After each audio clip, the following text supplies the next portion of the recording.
یہ دربار اغیا حضرت پیر عبد القادر جیلانی ثانی آخرین رحمت اللہ علیہ کا ہے۔ یہ پیر کوٹ شریف ضلع جھنگ میں واقع ہے۔ حضرت پیر عبد القادر جیلانی ثانی آخرین رحمت اللہ علیہ جو بغداد سے آئے تھے اپنے والد محترم کے ساتھ، اس وقت حضرت صاحب کی عمر بہت کم تھی، چھوٹی عمر میں والد صاحب کے ساتھ تشریف لائے تھے۔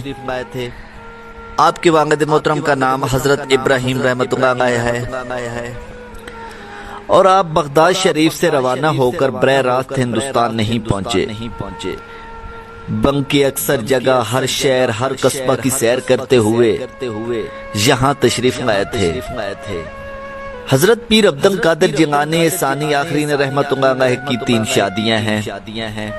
آپ کی ایک شادی مغلیہ خاندان میں اور 2 شادیاں سادات میں ہیں۔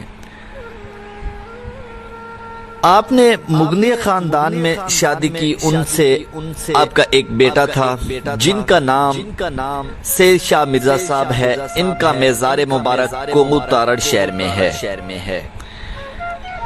دوسری شادی سادات کے گھر میں ہوئی تھی، جن سے سید پیر حامد علی شاہ صاحب اور حضرت پیر غلام مصطفیٰ شاہ صاحب پیدا ہوئے۔ ان کے مزارات ضلع گجرات میں ہیں۔ تیسری شادی سید حسن شاہ صاحب گیلانی لاہوریے کے ہاں ہوئی۔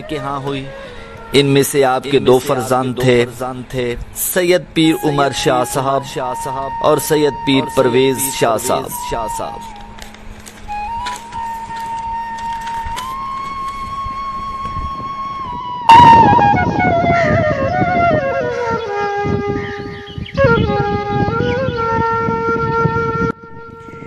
ایک حرم محترم سے حضرت صاحب کے 6 فرزند ہوئے، سید فتح شاہ صاحب، سید احمد شاہ صاحب، یہ خود سانگی میں ہی وفات پا گئے،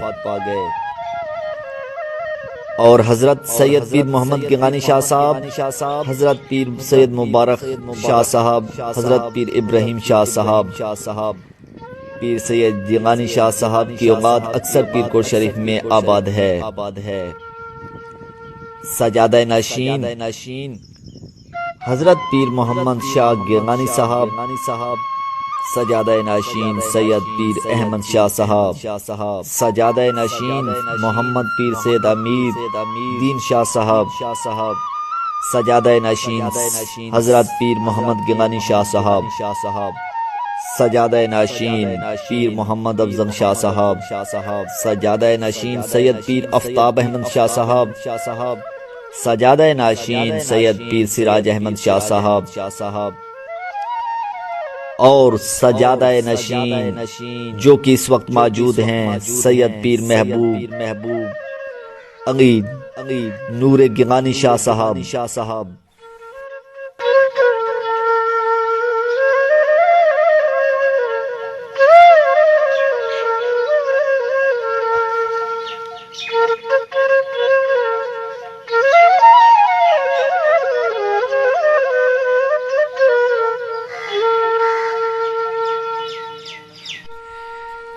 خلیفہ احمد سے مروی ہے کہ ایک روز حضرت پیر صاحب کو شہر میں رونق افروز ہو کے بیٹھے تھے کہ اچانک آسمان پر ابر چھا کر دور سے گرجنے لگے۔